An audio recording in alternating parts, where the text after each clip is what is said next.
اللہ تعالیٰ جل شانہ نے قیامت کے دن کی قسم کی تو ساتھ نفس لوامہ کی بھی قسم کی۔ قسم تو کوئی بھی کرے تو سننے والا متوجہ ہوتا ہے کہ یہ جو قسم کی جا رہی ہے تو یہ کسی عنوان کی اہمیت کو بیان کرنا مقصود ہے، تو پھر قسم اگر رب کرے تو پھر سمجھنے کے لیے کافی ہے کہ وہ کتنا اہم مضمون ہوگا جس پہ میرا رب ہو کے قسم کر رہا ہے۔ تو قیامت پر اللہ تعالیٰ قسم فرما رہا ہے تاکہ اس کا قسم فرمانا اہل عقل کے لیے کافی ہو کہ اس کے اس بات کے لیے اس سے بڑی کیا دلیل ہو سکتی ہے کہ میرا رب اس پہ قسم کر رہا ہے۔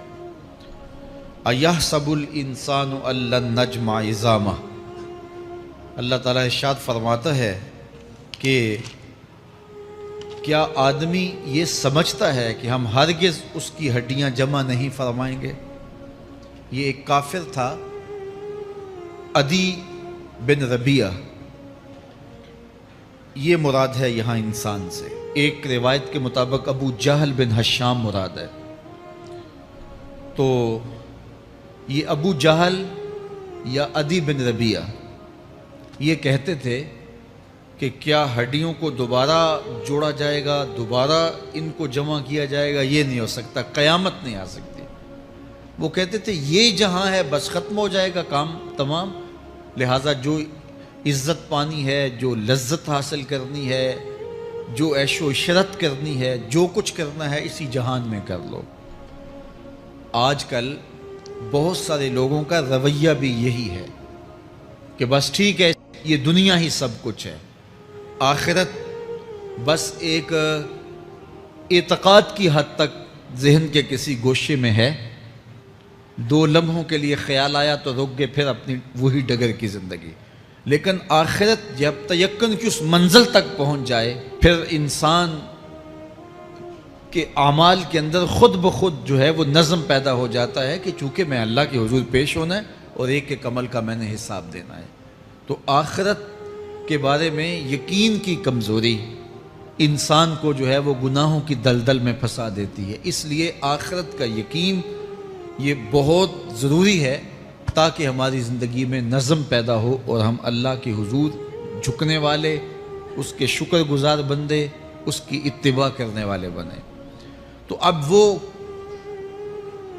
کافر کہتے تھے ابن ربیعہ یا ابو جہل کہ یہ جو ہڈیاں ہیں ان ہڈیوں کو کیسے دوبارہ زندہ کیا جائے گا۔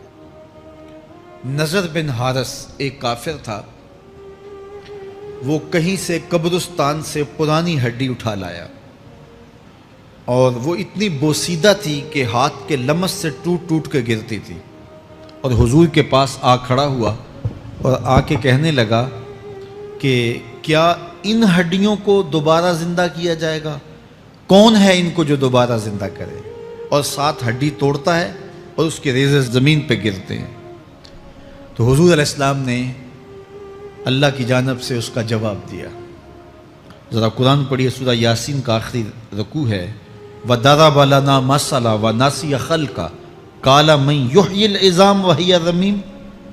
اب وہ باتیں کرنے لگ گیا ہے، اس کی زبان بولنے لگی ہے، اب کہاوتیں ہمارے لیے لاتا ہے، اور کیا کہتا ہے؟ مَن يُحْیِی الْعِظَامَ وَهِیَ رَمِیمٌ، ان ہڈیوں کو کون زندہ کرے گا جبکہ اتنی بوسیدہ ہو گئی ہیں؟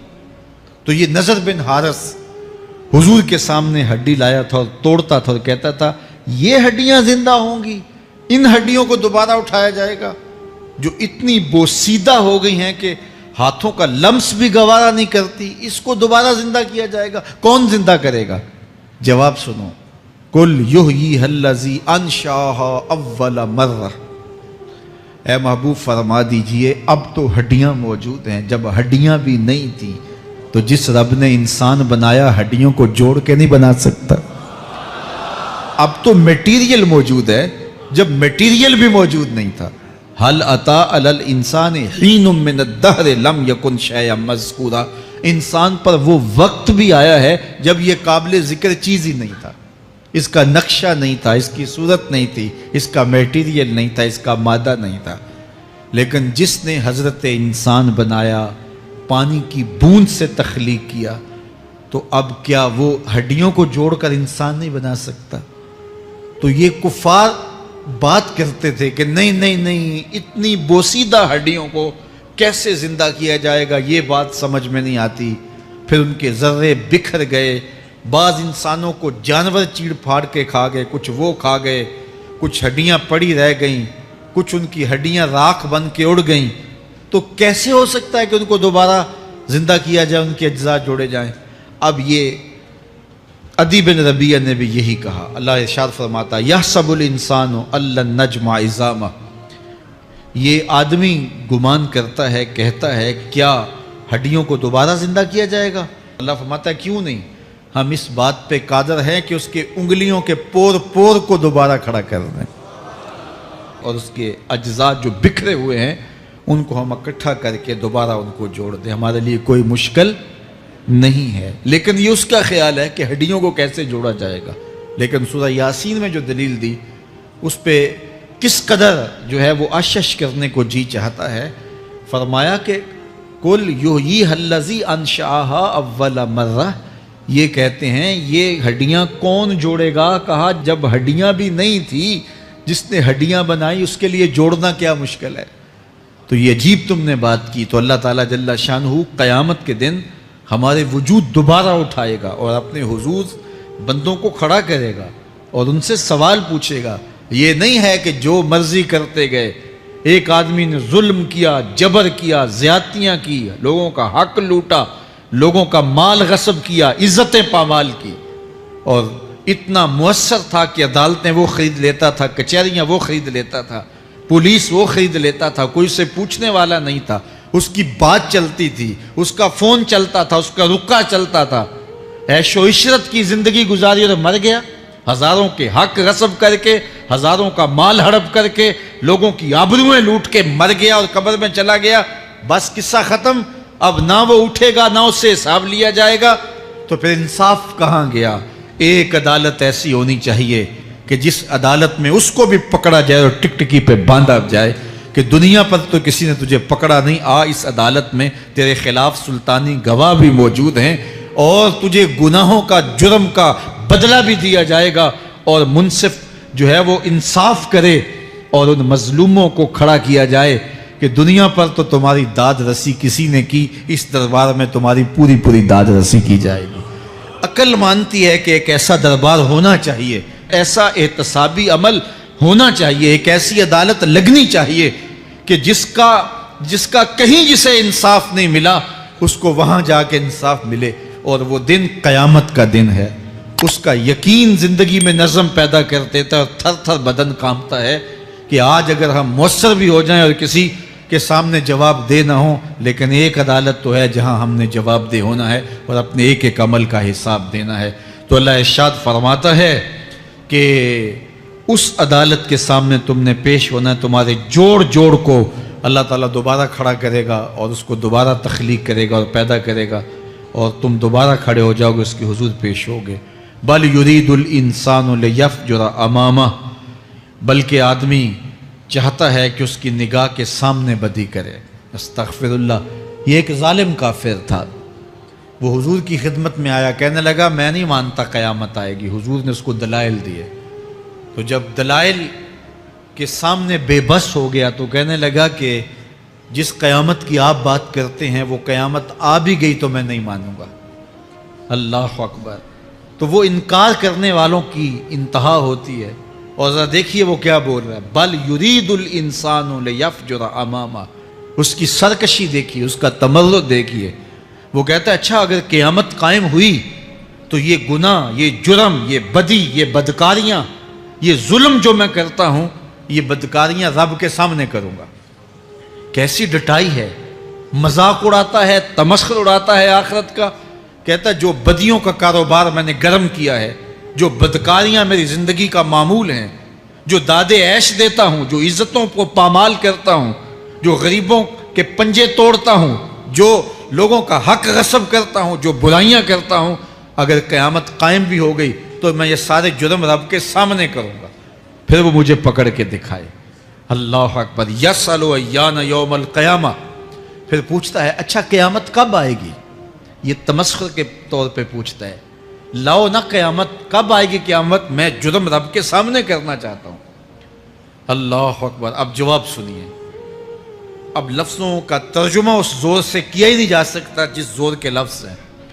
وہ کہتا ہے قیامت کب آئے گی، میں تو یہ جرم رب کے سامنے کرنا چاہتا ہوں، کوئی قیامت نہیں ہے، مذاق اڑاتا ہے، قیامت کب آئے گی؟ آواز آئی، فَإِذَا بَرِقَ الْبَصَرُ وَخَسَفَ الْقَمَرُ وَجُمِعَ الشَّمْسُ وَالْقَمَرُ۔ جب قیامت آئے گی تو آنکھیں چندھیا جائیں گے، چاند بے نور ہو جائے گا، سورج اور چاند اکٹھے ہو جائیں گے۔ یقول الانسان یومئذ این المفر۔ آج جو کہتا ہے کہاں ہے قیامت، اس دن بھاگتا پھرے گا، کوئی پناہ گاہ ہو بتاؤ، کوئی ہے ٹھکانہ چھپنے کا، کوئی پناہ گاہ ہے؟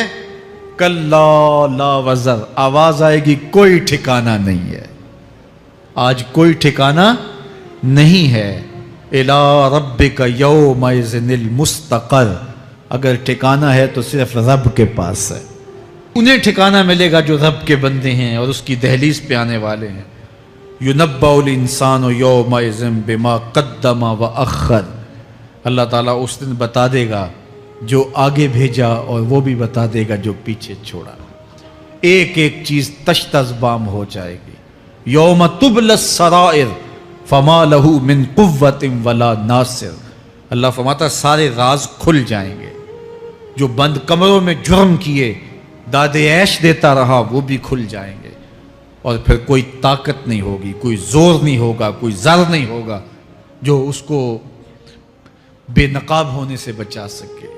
اے داور حشر میرا نامہ اعمال نہ پوچھ، اس میں کئی پردہ نشینوں کے بھی نام آتے ہیں۔ تو وہ کتنا سخت دن ہوگا، ارشاد فرمایا جائے گا کہ جو آگے بھیجا، جو پیچھے چھوڑا، جو جرم کرتا رہا، جو نیکیاں کی، جو برائیاں کی، سب کچھ تشت ازبام ہو جائے گا۔ بل الانسان علی نفسہ بصیرہ، بلکہ آدمی خود اپنے حال پر اچھی طرح خود آگاہ ہے۔ ہم اسے نامہ اعمال کے دفتر دیں گے جہاں سب کچھ لکھا ہوگا۔ قرآن بتاتا جب نامہ اعمال سامنے آئے گا تو وہ بے ساختہ پکار اٹھے گا، ما لہذا الکتاب لا یغادر صغیرۃ ولا کبیرۃ الا احصاها، ہائے اس کتاب کو کیا ہوا، اس نے چھوٹی بڑی کوئی بات نہیں چھوڑی، سب کچھ لکھ دیا۔ نامہ اعمال سامنے ہوگے، زمین بولے گی، ہاتھ پاؤں بولیں گے، فرشتے بولیں گے، کرامن کاتبین بتائیں گے یہ کیا کیا جرم کرتا رہا، کیا کیا گناہ کرتا رہا۔ تو اس دن ہر شے سامنے آ جائے گی، تو یہ تو ثبوت ہوں گے ہی ہوں گے، لیکن اللہ فرماتا ہے ثبوت تو اپنی جگہ، لیکن بل الانسان علی نفسہ بصیرہ، کیا انسان کو خود نہیں پتا کہ وہ کہاں کھڑا ہے؟ اس کو اپنے جرائم کی فہرست خود یاد ہے، اس کے ضمیر پہ خود اس کا بوجھ موجود ہے، اسے یہ نامہ اعمال نہ بتاتے، فرشتے نہ بتاتے، پھر بھی اسے پتا تھا کہ میں کیا ہوں اور کہاں میں نے جرم کیا ہے۔ وَلَوْ أَلْقَى مَعَاذِيرَهُ، اللہ اکبر، اگر اس کے پاس جتنے بہانے ہوں سب لا ڈالے، جب بھی کوئی اس کا بہانہ نہیں سنا جائے گا۔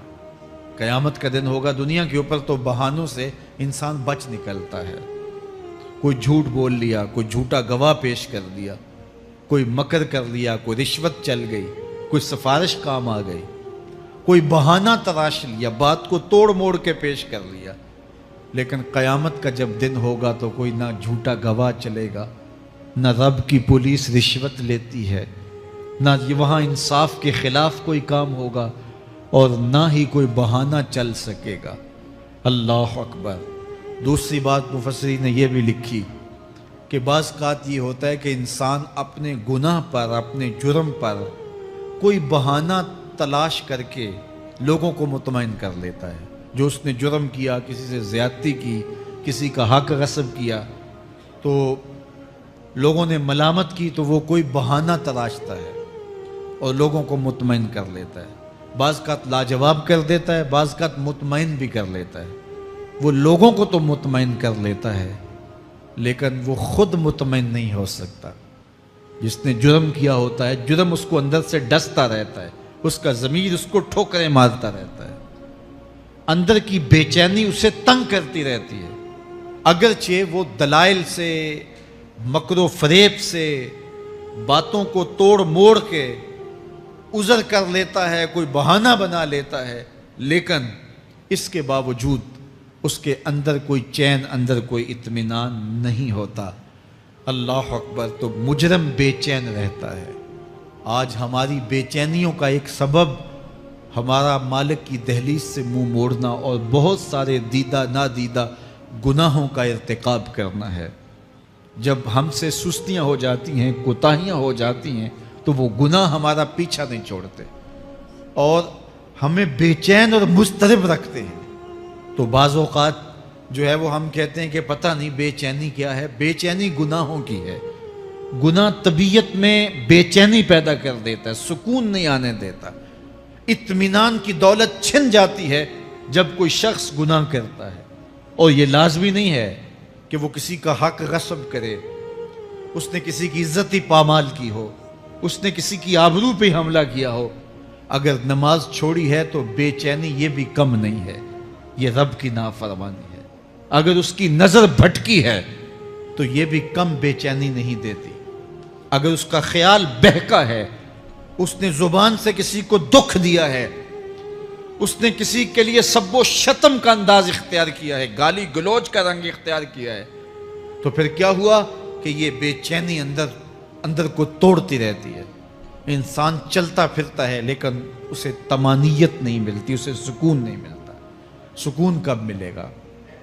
سکون تب ملتا ہے جب کسی سے زیادتی کی ہو تو اس سے جا کے معافی مانگ لی جائے، اور اس لجاجت کے ساتھ معافی مانگی جائے کہ وہ مجبور ہو جائے معاف کرنے پہ، تو پھر اندر طمانیت اتر جاتی ہے۔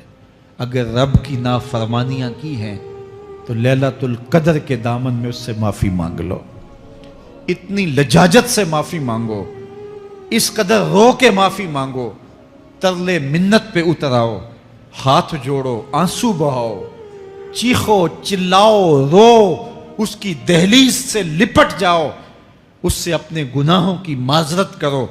جب مالک نے معاف کر دیا، اندر کی ساری بے چینیاں مٹ جائیں گی، دل کو قرار مل جائے گا، دل کو تسکین نصیب ہوگی۔ تسکین اس کی دہلیز سے تمہیں ملے گی، یہ اندر سے پھوٹتی ہے، باہر سے نہیں آتی ہے۔ تسکین کے قافلے اندر ہی اترتے ہیں، اندر سے اس کے سوتے پھوٹتے ہیں، اس کے چشمے پھوٹتے ہیں۔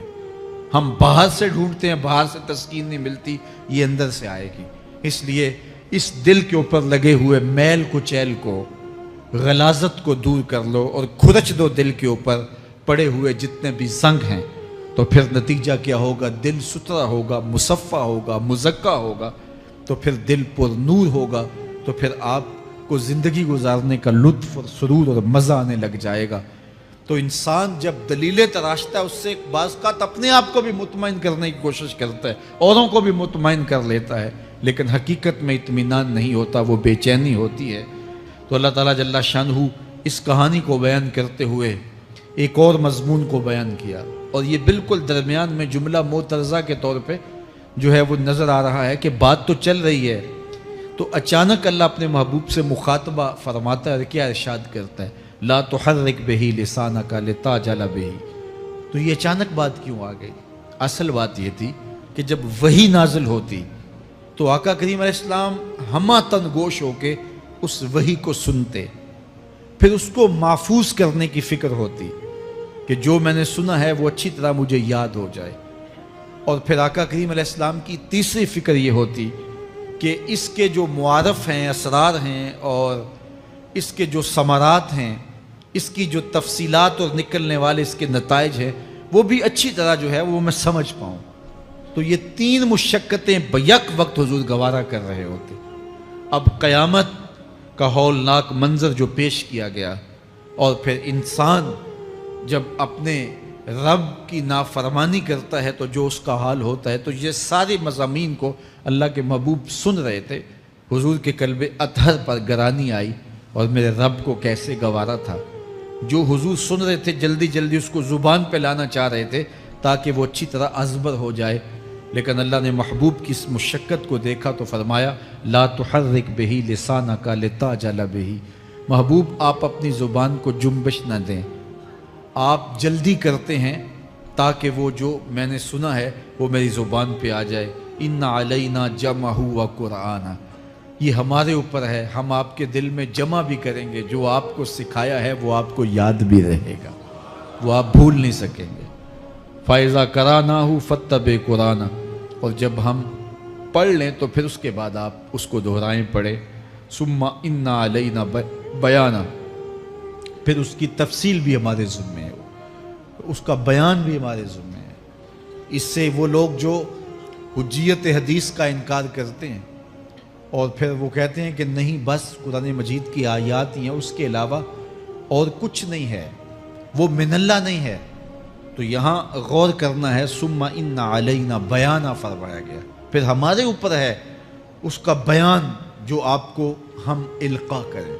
اور آقا کریم نے فرمایا، سنن نسائی کی روایت ہے، انما اوتیت القرآن ومثلہ معہ، مجھے قرآن دیا گیا اور قرآن جتنے اور علوم بھی میرے سینے میں رکھے گئے۔ تو صرف قرآن ہی نہیں اتارا گیا حضور کے سینے میں، حضور کے سینے میں بہت کچھ نازل کیا۔ حضور کا سینہ گنجینہ ہے اسرار و معانی کا، اور اللہ تعالیٰ جل شانہ نے اپنے محبوب کو بہت کچھ عطا کیا۔ یہ بیان کرنے کے بعد فرمایا، کلا بل تحبون العاجلہ وتذرون الآخرہ۔ اللہ اکبر، کوئی نہیں بلکہ یہ جو تم لوگ ہو اے کافرو، تم اس چیز کو پسند کرتے ہو جو بالکل نقد ہے، جو جلد ملنے والی ہے۔ دنیا کا سودا نقد ہے، دنیا کے نفع نقد ہیں، دنیا کی لذات نقد ہیں۔ شیطان کہتا ہے اب چوری کرو اب مال آئے گا، اب زنا کرو اب لذت ملے گی، اب ڈاکہ کرو اب امیر ہو جاؤ گے۔ تو دنیا کے سودے نقد ہیں اور آخرت کے وعدے ادھار ہیں۔ وہ ارشاد فرمایا، بل تحبون العاجلہ، تم دنیا کی جو عاجل چیزیں ہیں، جو بالکل نقد سودے ہیں، تم ان کے پیچھے پڑتے ہو، وتذرون الآخرہ، اور آخرت کو چھوڑتے ہو۔ دوسرے مقام پہ ارشاد فرمایا سورہ الاعلیٰ میں، بل تؤثرون الحیات الدنیا والآخرۃ خیر وابقی، تم دنیا کی جیتی زندگی کو ترجیح دیتے ہو، حالانکہ آخرت بہتر بھی ہے اور دائمی بھی۔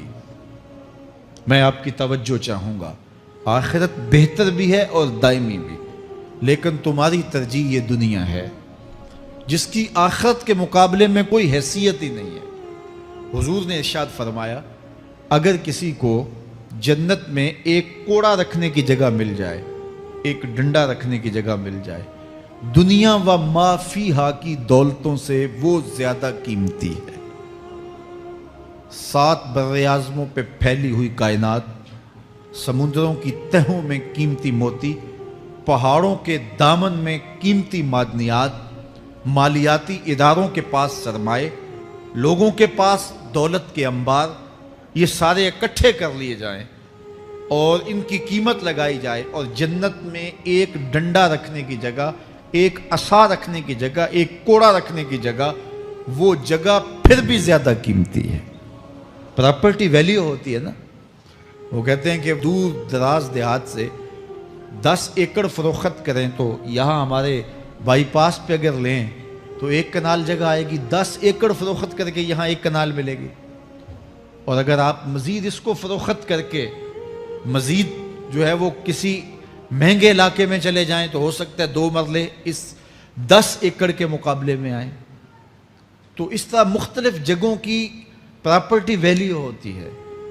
اللہ کے محبوب جنت کی پراپرٹی ویلیو بتا رہے ہیں۔ 7 براعظموں پہ پھیلی ہوئی کائنات کو ایک پلڑے میں رکھیں، پوری دنیا کے اندر جو سرمائے ہیں، جو ماضی میں سرمائے لوگوں نے خرچ کر لیے، جو حال میں موجود ہیں، جو آنے والے ادوار میں لوگوں کے پاس آئیں گے، قارون کا خزانہ اور سرمائے سارے اکٹھے کر کے ایک پلڑے میں رکھ دیں، جنت میں ایک عصا رکھنے کی جگہ پھر بھی زیادہ قیمتی ہے۔ تو پھر دنیا کی آخرت کے مقابلے میں قیمت کیا ہوئی، دنیا کی جنت کے مقابلے میں ویلیو کیا ہوئی؟ اور جنت میں سب سے کم جگہ کس کو ملے گی؟ جو سب سے آخر میں جائے گا۔